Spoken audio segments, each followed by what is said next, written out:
Notice.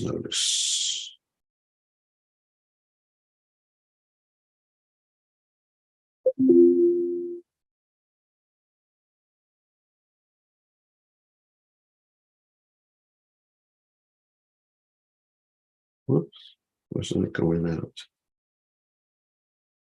There we go. And then just check to make sure that everything is working. We are ready to roll, friends. Okay, let's pick a nice song to chant tonight. A Vaishnav song, a Vaishnav poem.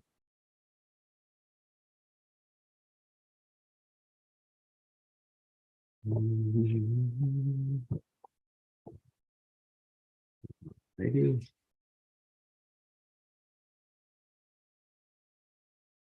Okay. So.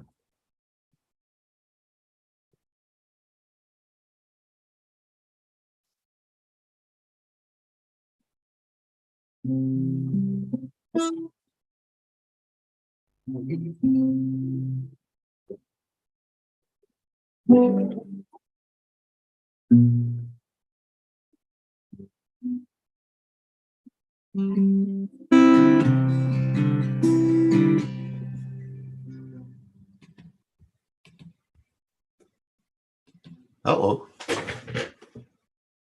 Camera. We just reset the camera.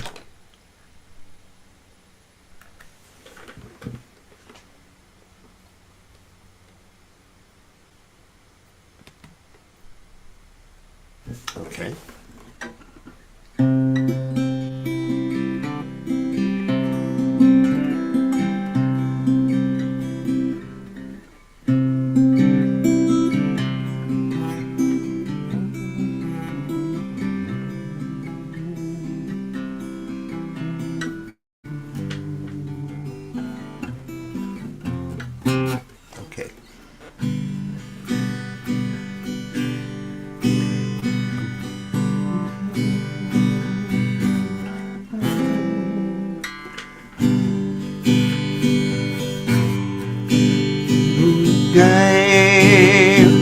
Kripa bendudia koe dase trina bekadina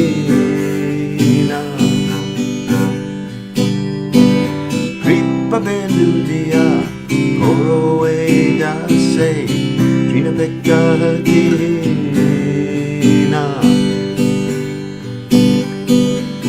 Sakalat sahane bulatia koro Nichamane spriyaina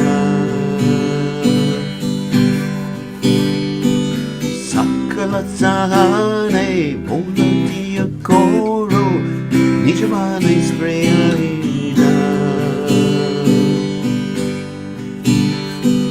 Sakale saman kodete shikati Yada yada Sakale saman kodete shikati Deho nata yada ta Tabikawa ibo haki namasuke Aparada hoideha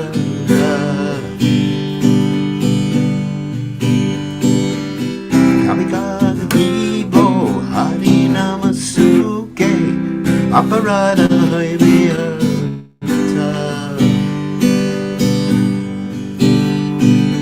Kamihenu kripa Obiali jana Kritata hoibenata Kamihenu kripa Lobiali jana Kritata hoibenata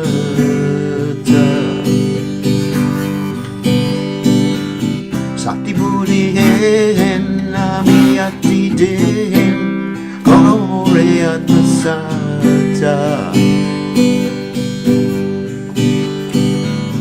Sakti Budi hen Amiyati den Korore Atmasata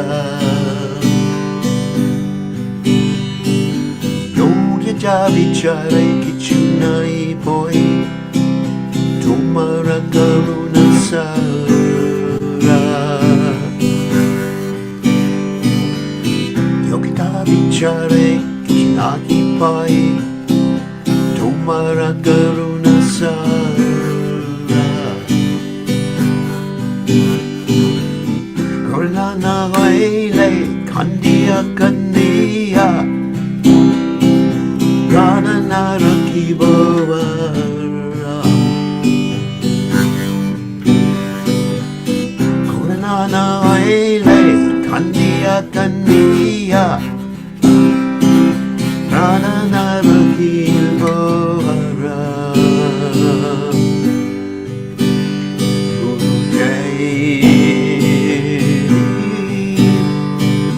Gripa bendudia Koro enase Shina peka dina Gripa bendudia Koro enase Shina peka dina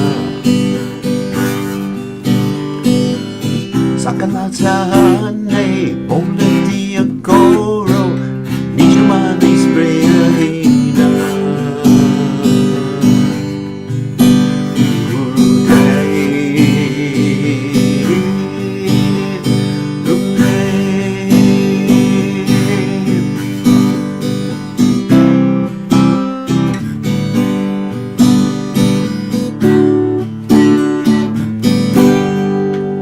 Jaya Prabhupada Prabhupada Jaya Prabhupada Prabhupada Jaya Prabhupada Prabhupada Jaya Prabhupada Prabhupada Haribo Haribo Haribo Nijago Haribo Haribo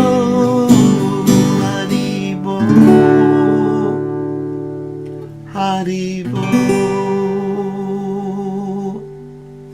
Jai Om Vishnupad Paramahansa Paramvitakacharya also Teta Satashi Shivad His Divine Grace Abhaya Chananada Bhaktivananda Goswami Srila Prabhupada Ki Jai ISKCON Founder Acharya Srila Prabhupada Ki Jai Anantakoti Vaishnava Vrinda Ki Jai Namacharya Srila Haridas Thakur Ki Jai Param Se Kaho Shri Krishna Chaitanya Prabhu Nityananda Sri Advaita Gadadha Shivasati Gaur Bhakta Vrinda Ki Jai Shri Shri Radha Krishna Gopa Govanath Sayam Kunda Radhakunda Giri Govardhan Ki Jai Vrindavanam Ki Jai Maturanam Ki Jai Jagannath Swami Ki Jai Yamunamai Ki Jai Shrimati Lasi Devi Ki Jai Samaveda Bhakta Vrinda Ki Jai Gaura Premananda Haribol. All glories to the assembled devotees. All glories to the assembled devotees. All glories to the assembled devotees. All glories to Shri Guru and Gauranga Srila Prabhupada Ki Jai.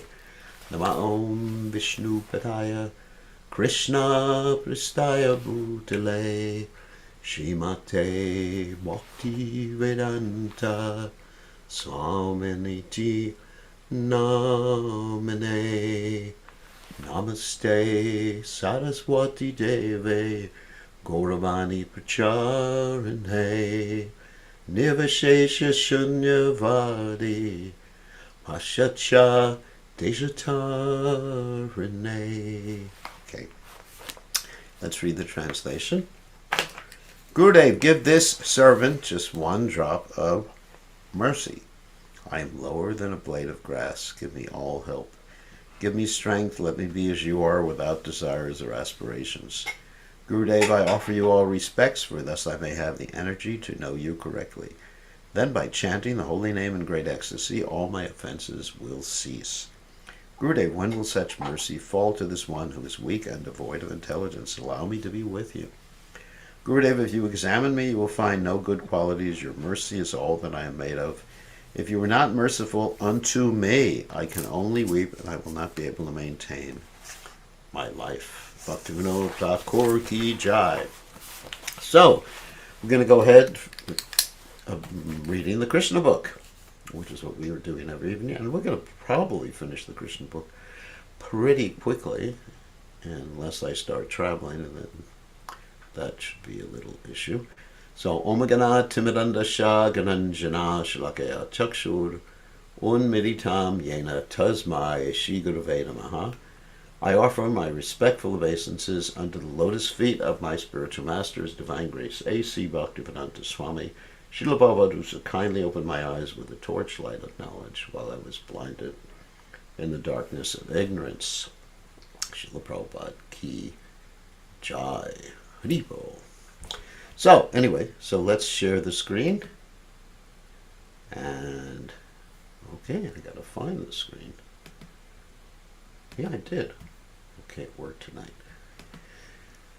Okay, so yesterday we heard about the story of the Shaiman Taka jewel.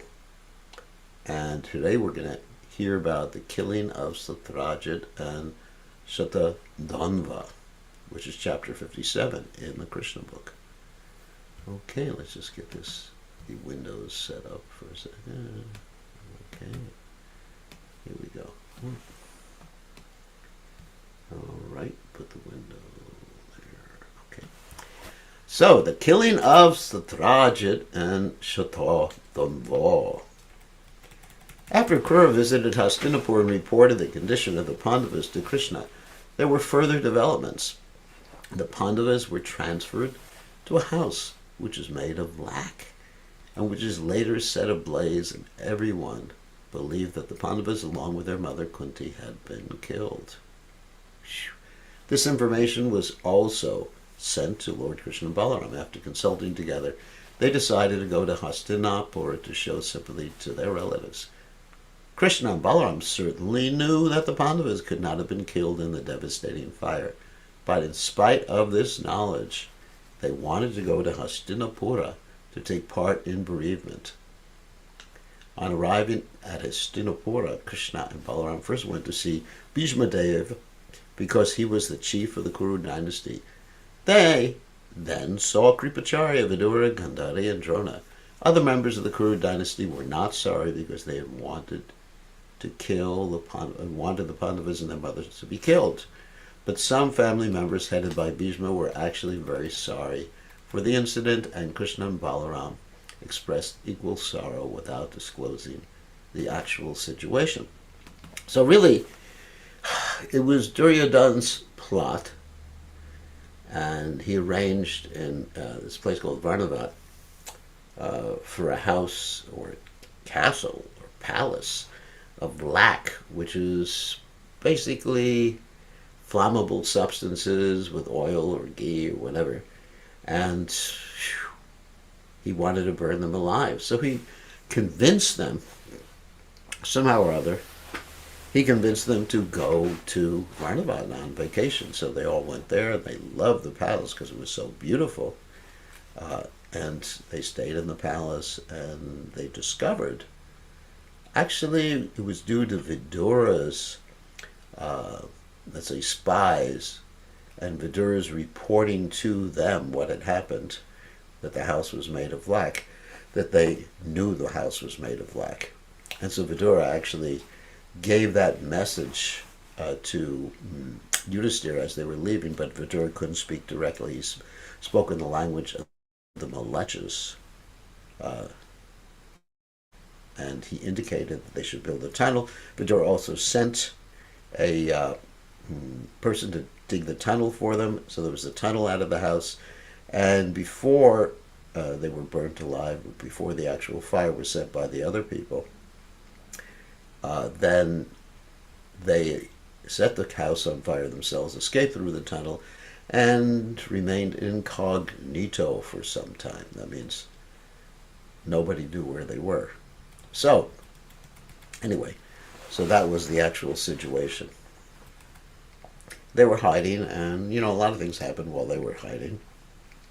One of the things that happened was that Bhimsen married Rakshasa Hidimbi or Hidimba, and as a result, Gatotkacha was born. Another thing that happened is towards the end, and it was the end of their exile or incognito pastime, Arjuna won Draupadi by firing his arrow and hitting the eye of, I guess it was a real fish, or anyway, something that was circulating, a fish, something that looked like a fish or a fish that was circulating in a pool of water high above the ground, and all he could do was look at another pool on the ground to aim his bow and arrow. So, and that was actually the end of their incognito exile. So anyway, so Krishna and Balaram knew what had happened, but they didn't reveal it to anyone. Actually, they were just trying to see what everyone's consciousness was like. And they knew anyway. So when Krishna and Balaram were away from the city of Dwarka, there was a conspiracy to take the Shaimantaka jewel away from Satrajit. The chief conspirator was Shatadhanva, who was among those who had wanted to marry Satyabhama, Satrajit's beautiful daughter. Satyajit had promised that he would give his beautiful daughter in charity to various candidates, but later the decision was changed, and Satyabhama was given to Krishna along with the Shaimantaka jewel. Satrajit had no desire to give the jewel away with his daughter, and Krishna, knowing his mentality, accepted his daughter to return the jewel. After getting back the jewel from Krishna, he was satisfied and kept it with him always. But in the absence of Krishna and Balaram, there was a conspiracy by many men, including even Akrura and Kritavarma, who were devotees of Lord Krishna, to take the jewel from Satrajit. And actually, Akrura took part in this conspiracy because he had been cursed by the gopis. He committed some offenses. We're reading that section of the Srimad Bhagavatam now. Akrura took away Krishna Balaram to Mathura without even trying to console the gopis. And therefore they cursed him. Also, he made some serious spiritual mistakes by, as we're reading in the Bhagavatam, not referring to Vasudeva, that's Krishna's father in Mathura, by the right name. He took him to be, I guess, somewhat material, so he committed that offense. So as a result of that, Akrura had to suffer by being part of this conspiracy. So Akrura and Kritavarma joined the conspiracy because they wanted the jewel for Krishna. Of course, their motive was good, but in one sense, but it was mixed desires. They knew that Krishna wanted the jewel and that Satrajit had not delivered it properly. Others joined the conspiracy because they were disappointed in not having the hand of Satyabhama. Some of them incited Shatadhanva to kill Satrajit and take away the jewel. The question is generally raised, why did a great devotee like Akrura join this conspiracy? And why did Kritavarma, although a devotee of the Lord, join the conspiracy also? The answer given by great authorities like Jiva Goswami is that although Akrura was a great devotee, he was cursed by the inhabitants of Vrindavan because of his taking Krishna away from their midst. Because of wounding their feelings, Akrura was forced to join the conspiracy declared by sinful men. Similarly, Kritavarma was a devotee, but because of his intimate association with Kamsa, he was contaminated by sinful reactions, and he also joined the conspiracy. In other words, Kritavarma had bad association. So you can actually become a demon by bad association. This typical example I usually use in that context is the story of Bhaumasura. Bhaumasura was Krishna's son by the earth planet. And having a good father and mother, probably good education too, was, essential to becoming a good devotee. But he had bad association, so he became a demon. And he kidnapped all the princesses, which were later rescued by Krishna, his father. Anyway, so a satsanga jaga a Vaishnavachar. What is that statement? One should be very careful to give up bad association. When Lord Chaitanya was asked about the qualities of a Vaishnava. He said, Satsanga Chage Vaishnavachar. One of the qualities, achar, the behavior, prachar means instructions, achar means behavior, is to satsanga chag, to renounce bad satsanga, that means bad association and non-Krishna conscious association. Insofar as possible, I know we have to deal with the world, but we should be very careful. Being inspired by all the members of the conspiracy, Shatadhan one night entered the house of Satrajit and killed him while he was sleeping.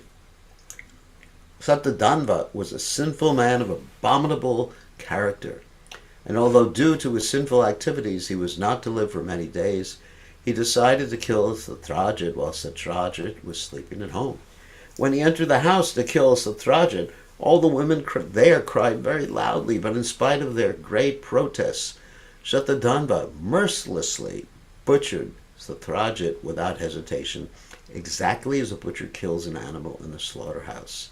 Since Krishna was absent from home, his wife Satyabhama was present on the night Satrajit was murdered, and she began to cry, my dear father, how mercilessly you have been killed." The dead body of Satrajit was not immediately removed for cremation because Satyabhama wanted to go to Krishna in Hastinapura. Therefore, the body was preserved in a tank of oil so that Krishna could come back and see the dead body of Satrajit and take a real action against Shatadhanva. Satyabhama immediately started for Hastinapura to inform Krishna about the ghastly death of her father. Wow. When Krishna was informed by Satyabhama of the murder of his father-in-law, he began to lament like an ordinary man. His great sorrow is, again, a strange thing, because Lord Krishna has nothing to do with action and reaction. But because he was playing the part of a human being, he expressed his full sympathy for the bereavement of Satyabhama, and his eyes filled with tears when he heard about the death of his father-in-law.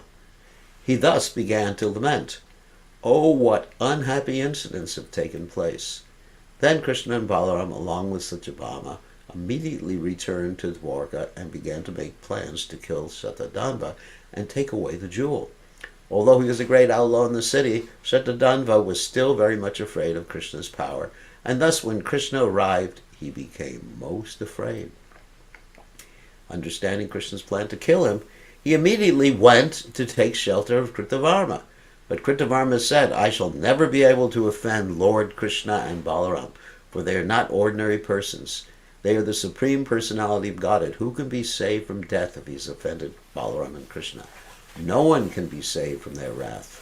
Kritavarma further said that Kamsa, although powerful and assisted by many demons, could not be saved from Krishna's wrath, and what to speak of Jarasandha, who had been defeated by Krishna 17 times, and each time had to return from the fighting in disappointment. When Shatadhanva was refused help by Kritavarma, he went to Akrura and implored him to help, but Akrura also replied, "Balaram and Krishna are themselves the Supreme Personality of Godhead, and anyone who knows their unlimited strength would never dare offend them or fight with them." He further informed Shatadhanva, "Krishna and Balaram are so powerful that simply by willing they create, maintain, and dissolve the whole cosmic manifestation." Of course, that's the Lord's position. He's aptakama. Simply by wanting something to happen, his energies, which are all first-class servants, do it just because he desires it. They didn't even have to be asked to do it. That's a first-class servant. Second-class servant is asked, and they do it gladly. Third class is asked, and they do it grudgingly. 10th class is asked, and they don't do it. So, figure out what type of servant you are. Unfortunately, persons bewildered by the illusory energy cannot understand the strength of Krishna, although the whole cosmic manifestation is fully under his control. He cited as an example that Krishna, even at the age of 7 years, had lifted Govardhan Hill and had continued to hold up the mountain for 7 days, exactly as a child carries a small umbrella. Akrura plainly informed Shatadhanva that he would always offer his most respectful obeisances to Krishna, the supersoul of everything created, and the original cause of all causes. When Akrura also refused to give him shelter, Shatadhanva decided to deliver the Shaimantaka jewel into the hands of Akrura. Then, riding on a horse which could run at great speed and up to 400 miles at a stretch, he fled the city. When Krishna and Balaram were informed of the flight of Shatadhanva, they mounted their chariot, its flag marked by a picture of Garuda, and followed immediately.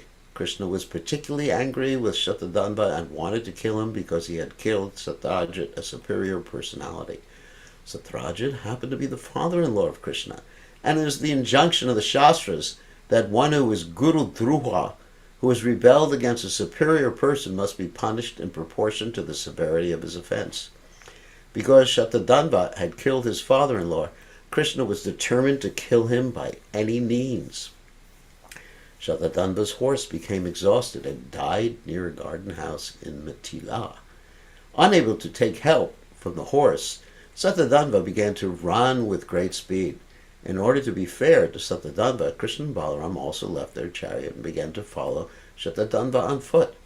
While Shatadhanva and Krishna were running, Krishna took his disc and cut off Shatadhanva's head. Ooh.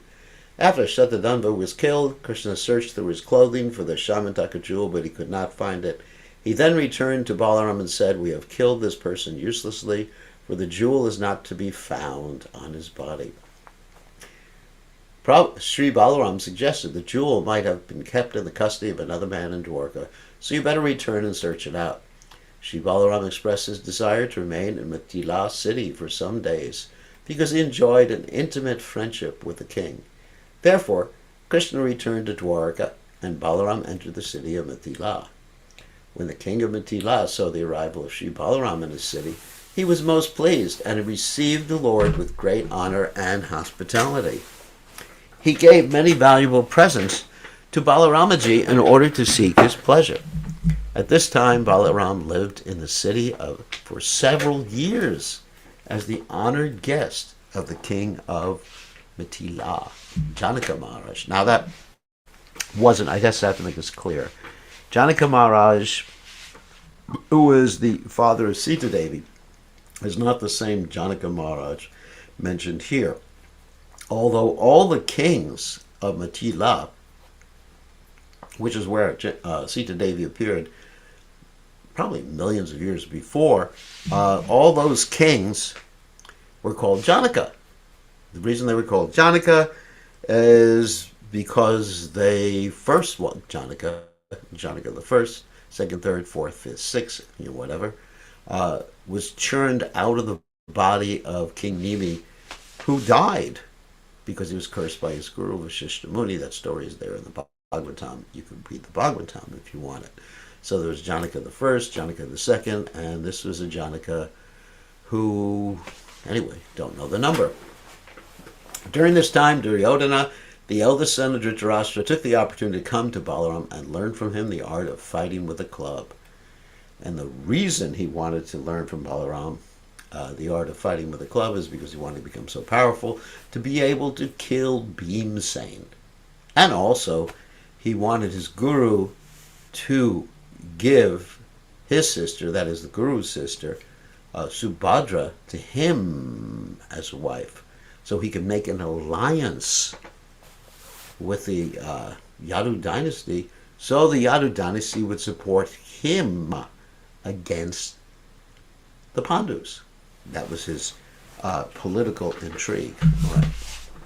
So after killing Satyabdhanva, Krishna returned to Dwarka in order to please his wife Satyabhama. He informed her of the death of Satyabdhanva, the killer of her father. But he also informed her that the jewel had not been found in his possession. Then, according to religious principles, Krishna, along with Satyabhama, performed ceremonies in honor of his departed father-in-law. In those ceremonies, all the friends and relatives of the family joined together. Akrura and Kritavarma were prominent members in the conspiracy to kill Satrajit, having incited Shatadhanva to kill him. So they were responsible too. Those who incite them, those who give instructions, those who assist. They all have to partake of the guilt. So when they heard of the death of Shatadhanva at Krishna's hand, and when they also heard that Krishna had returned to Dwarka, they both immediately left the city. The citizens of Dwarka felt themselves threatened with pestilence and natural disturbances due to the absence of a Krura from the city. This was a kind of superstition because while Lord Krishna was present there could not be any pestilence, famine, or natural disturbances. But in the absence of a Krura, there were apparently some disturbances in Dwarka. The superstition arose for the following reason. Once in the province of Kashi, Varanasi, there was severe drought, practically no rain fell. At that time, the king of Kashi arranged the marriage of his daughter, known as Gandhini, with Shwapolka, the father of Akrura.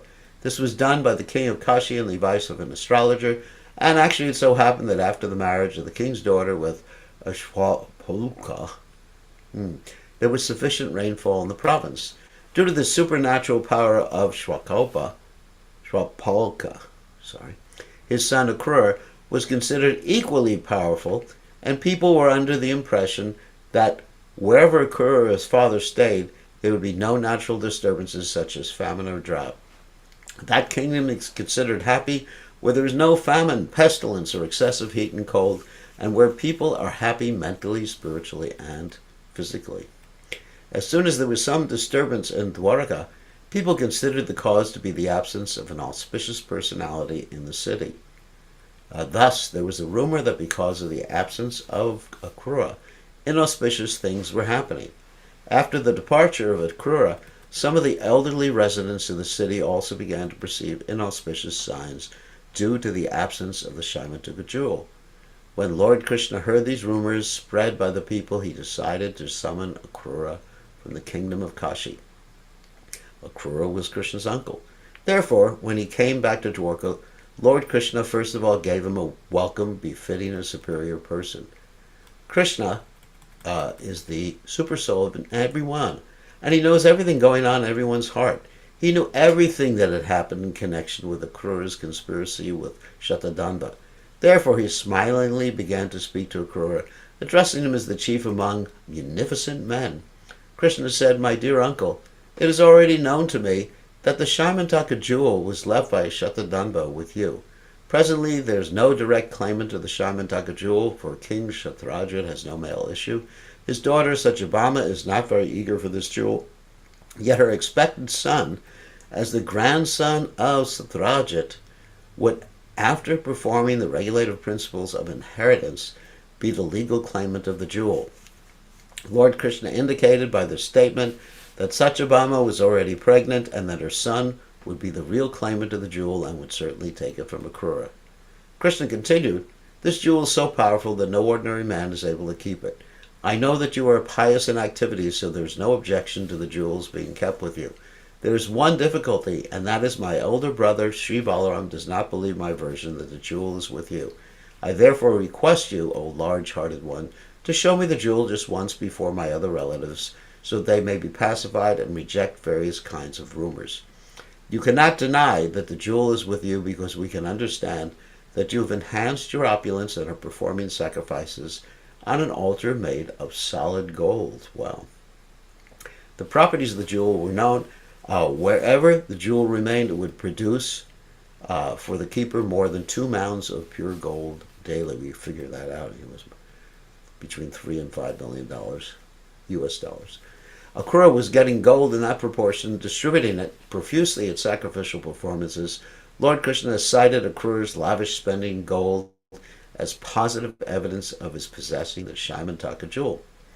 When Lord Krishna, in friendly terms and sweet language, impressed Akrura about the real fact, and Akrura understood that nothing could be concealed from the knowledge of Shri Krishna, he brought out the valuable jewel, covered by cloth but shining like the sun, and presented it before Krishna.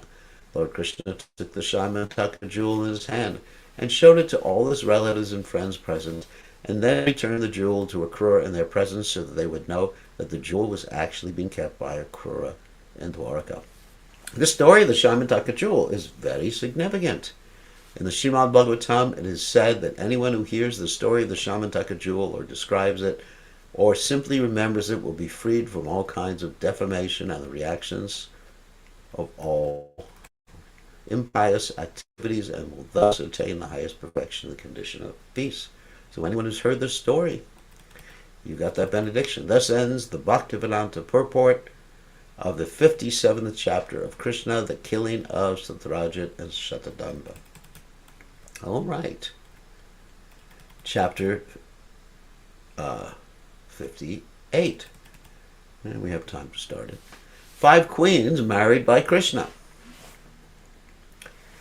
As mentioned in the last chapter, there was a great rumor that the 5 Pandava brothers, along with their mother Kunti, had died, according to the plan of the sons of Dhritarashtra, in the fire accident in the house of Lak in which they were living.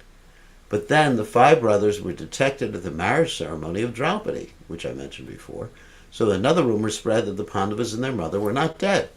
It was a rumor, but actually was so. They returned to their capital city, Hastinapura, and people saw them face to face. When this news was carried to Krishna and Balaram, Krishna wanted to see them personally, and therefore he decided to go to Hastinapura. This time, Krishna visited Hastinapura in state as a royal prince, accompanied by his commander-in-chief, Yuyudhana, and by many other soldiers. He had not actually been invited to visit the city, yet he went to see the Pandavas out of his affection for his great devotees. He visited the Pandavas without warning, and all of them got up from their respective seats as soon as they saw him. Krishna is called Mukunda because as soon as one comes in constant touch with Krishna, or sees him in full Krishna consciousness, one immediately becomes freed from all material anxieties. Very important. You want to be freed from anxieties. That's how you do it. Not only that, but one is immediately blessed with all spiritual bliss. Receiving Krishna, the Pandavas were enlivened just as if awakened from unconsciousness or loss of life. When a man is lying unconscious, his senses and the different parts of his body are inactive. But when he regains his consciousness, his senses immediately become active. Similarly, the Pandavas received Krishna as if they had just regained their consciousness, and so they were very much enlivened. Lord Krishna embraced every one of them, and by the touch of the Supreme Personality Godhead, the Pandavas immediately became freed from all reactions of material contamination and were therefore smiling in spiritual bliss. By seeing the face of Lord Krishna, everyone was transcendently satisfied. Lord Krishna, although the Supreme Personality of Godhead, was playing the part of an ordinary human being, and thus he immediately touched the feet of Yudhisthira and Bhima because they were his 2 older cousins. Arjuna embraced Krishna as a friend of the same age, whereas the 2 younger brothers, namely Nakula and Sahadev, touched the lotus feet of Krishna to show him respect. So there's an etiquette between someone who was older and someone who was younger.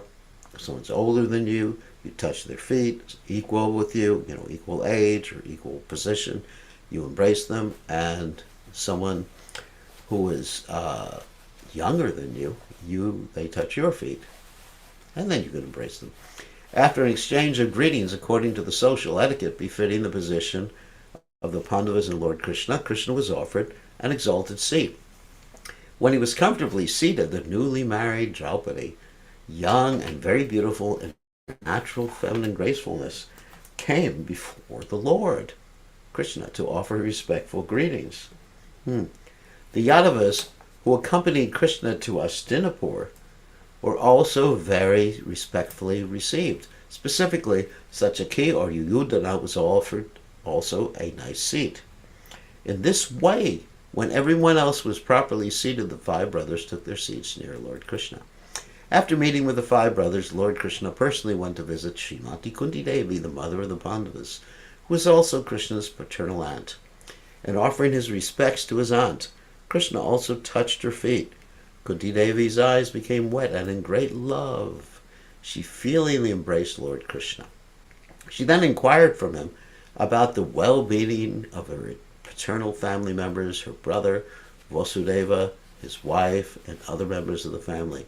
Similarly, Krishna also inquired from his aunt about the welfare of the Pandava family. Although Kunti Devi was related to Krishna by family ties, she knew immediately after meeting him that he is the Supreme Personality of Godhead. She remembered the past calamities of her life and how by the grace of Krishna she and her sons, the Pandavas, had been saved. She knew perfectly well that without Krishna's grace, no one could have saved them from the fire, quote, not quote, but in parentheses, and not parentheses, quotation marks. Accident, it is quote, yeah. designed by the sons of Dhritarashtra. In a choked-up voice, she began to narrate before Krishna the history of their life. Srimati Kunti Devi said, "My dear Krishna, I remember the day when you sent my brother Akrura to gather information about us. This means that you always remember us automatically. When you sent Akrura, I could understand that there was no possibility of our being put in danger. All good fortune in our life began when you sent Akrura to us. Since then, I have been convinced that we are not without protection. We may be put into various types of dangerous conditions by our family members, the Kurus, but I am confident that you remember us and always keep us safe and sound. Even ordinary devotees who simply think of you are always immune to all kinds of material danger, and what to speak of ourselves, who are personally remembered by you. So, my dear Krishna, there is no question of bad luck. We are always in an auspicious position because of your grace. Yet although you have bestowed a special favor on us, people should not mistakenly think that you are partial to some and inattentive to others. You make no such distinction. No one is your favorite and no one is your enemy. As the Supreme Personality of Godhead, you are equal to everyone and everyone can take advantage of your special protection. The fact is that although you are equal to everyone, you are especially inclined to the devotees who always think of you. The devotees are related to you by ties of love. As such, they cannot forget you even for a moment. You are present in everyone's heart, but because the devotees always remember you, you respond accordingly. Although a mother has affection for all of her children, she takes special care of the one who is fully dependent. I know certainly, my dear Krishna, that being seated in everyone's heart, you always create auspicious situations for your unalloyed devotees. So let me explain this. Krishna in the Bhagavad Gita says, Samoham sarvabhuteshu nadvesho name dvesho stinamya. I don't favor anyone. I don't have enemies. I don't have friends. Ye bhajanti. So, but he reciprocates. So in other words, everybody has an equal opportunity for Krishna's protection and Krishna's love and going back to God. And it's not that anyone's favored by nature. People are favored by desire or enemies by desire. Yeyatamam prapajante tam sataiva bhajamyam.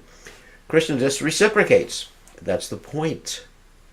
He's always reciprocating. So you have equal opportunity. I have equal opportunity. We all have equal opportunities to become pure devotees of the Lord. Then King Yudhisthira also praised Krishna as the Supreme Personality and universal friend of everyone. But because Krishna was taking special care of the Pandavas, King Yudhisthira said, My dear Krishna, we do not know what sort of pious activities we have executed in our past lives. It's unfortunate someone has to call me at this time. In our past lives that have made you so kind and gracious to us. We know very well that the great mystics who always engage in meditation to capture you do not find it easy to attain such grace, nor can they draw any personal attention from you. I cannot understand why you are so kind to us. We are not yogis. On the contrary, we are attached to material contaminations. We are householders dealing in politics, worldly affairs. I do not know why you are so kind to us. Being requested by King Yudhisthira, Krishna agreed to stay in Hastinapura for 4 months during the rainy season. The 4 months of the rainy season are called Chaturmasha. During this period, the generally itinerant preachers, that means preachers who wander around, and brahmanas stop at a certain place and live under regulated principles. Although Lord Krishna is above all regulated principles, he agreed to stay at Hastinapura out of affection for the Pandavas. Taking this opportunity of Krishna's residence in Hastinapura, all the citizens of the city got the privilege of seeing him now and then, and thus they merged into transcendental bliss simply by seeing Lord Krishna face to face. One day, while Krishna was staying with the Pandavas, he and Arjuna prepared themselves to go to the forest to hunt. Now you may say, hunt? Oh my God. Kshatriyas had to do that to practice their skills. I mean, even though, yes, they had to do penance at the end of life or some sort of sacrifice to actually purify themselves from that, but it was allowed. It was allowed, and for many of them, it was necessary. Both of them sat down on Arjuna's chariot, which flew a flag with a picture of who? Hanuman. Arjuna's special chariot is always marked with a picture of Hanuman, and therefore he is also named Kapi Dwaja. Kapi means Hanuman, and Dwaja means flag. And actually, in the Battle of Kurukshetra, it is described that Arjuna's flag, which is non-different from Hanuman's present on the flag, or in the flag, or on the flag, that flag, or Hanuman on the flag, would roar so loudly that many soldiers in the Battle of Kurukshetra, battlefield of Kurukshetra, would die just from Hanuman's roar. Wow. And that's on a flag. So you can imagine what it was like when Hanuman was fighting Ravan for Lord Ram. So thus Arjuna prepared to go to the forest with his bow and infallible arrows. And one reason Hanuman agreed to be on the flag was that Bhimsen is Hanuman's brother. And later on, Bhimsen gets special benedictions from Hanuman, trained up by Hanuman. But anyway, that's later on in the Mahabharata. He dressed himself with suitable protective garments for his practice for the time when he would be killing many animals on the battlefield. He specifically entered that part of the forest where there were many tigers, deer, and various other animals. The reason Krishna went with Arjuna was not to practice animal killing, for he does not have to practice anything. He is self-sufficient. He accompanied Arjuna to see how he was practicing because in the future he would have to kill many enemies. After entering the forest, Arjuna killed many tigers, boars, bison, gavayas, a kind of wild animal, rhinoceros,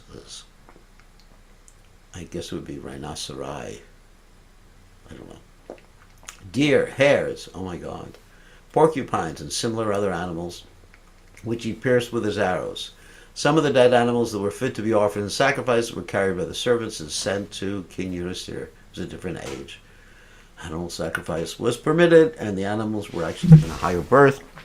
And the animals that were killed by a Kshatriya and not used in a sacrifice took a higher birth because they were killed by a bona fide Kshatriya like Arjuna. It's like being killed by Krishna, you get liberated.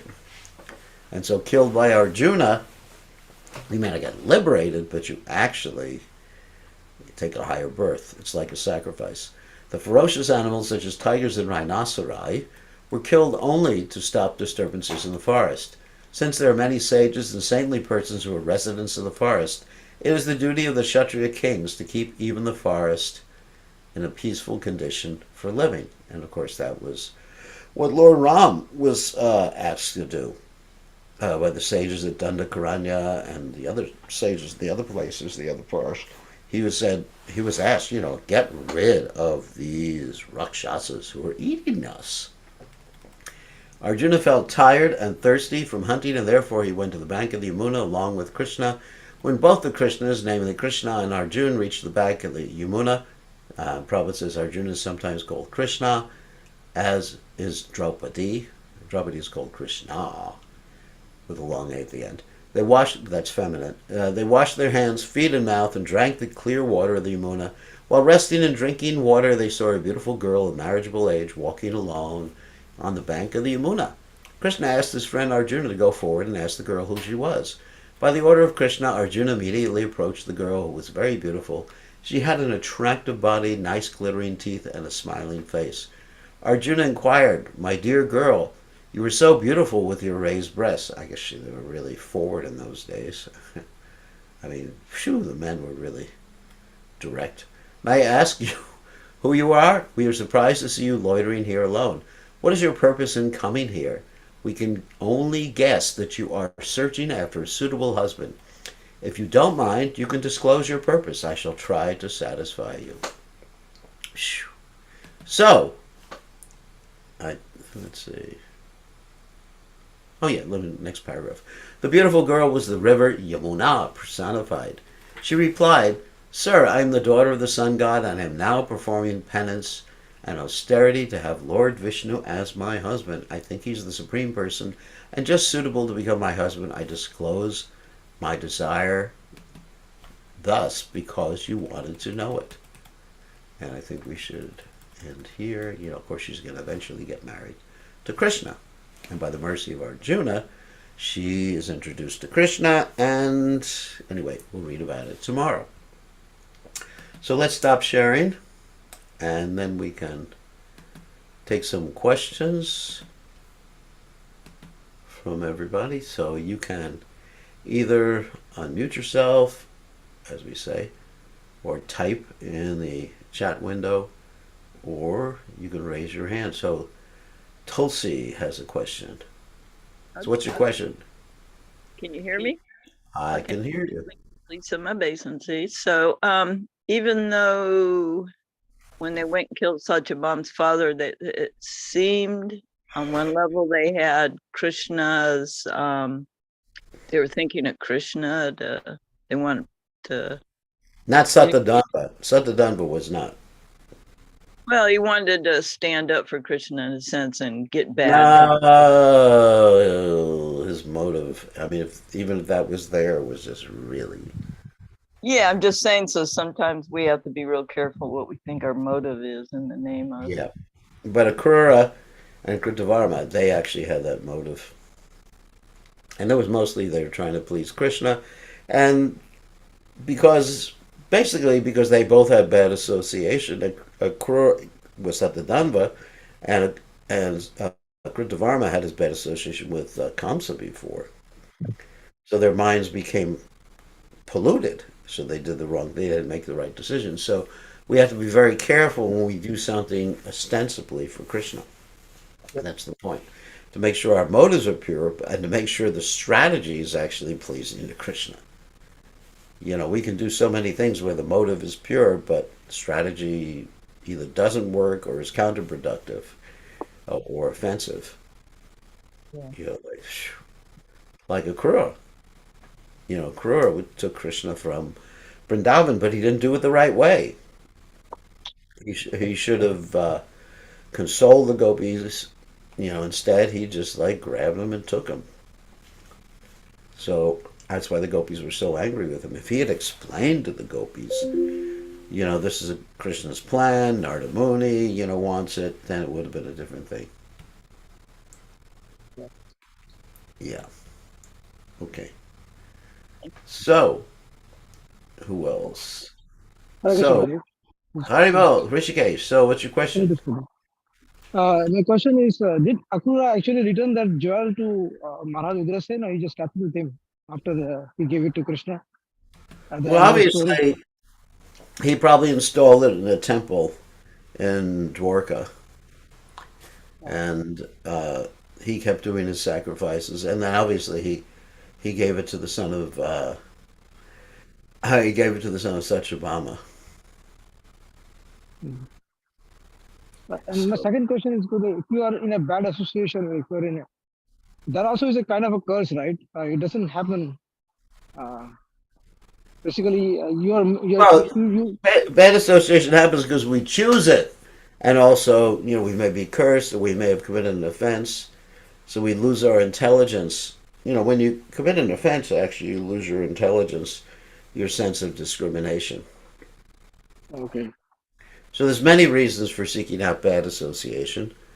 Uh, one is just uh, greedy, and being greedy, you see that you can fulfill the object of your greed or the objects of your greed by associating with a particular person.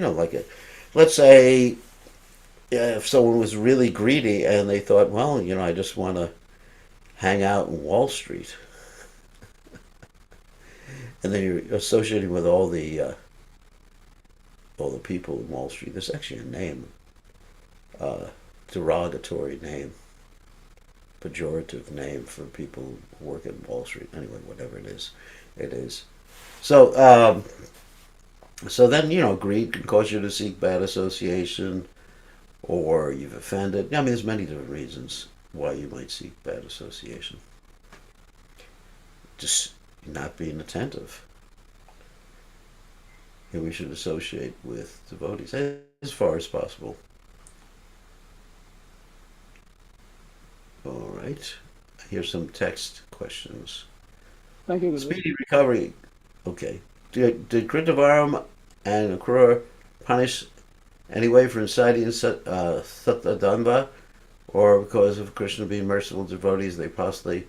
Seems like they just had a token reaction.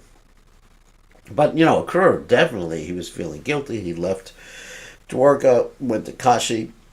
Kashi is the place, basically of impersonalists. And, Akrura... Basically, he did have to suffer.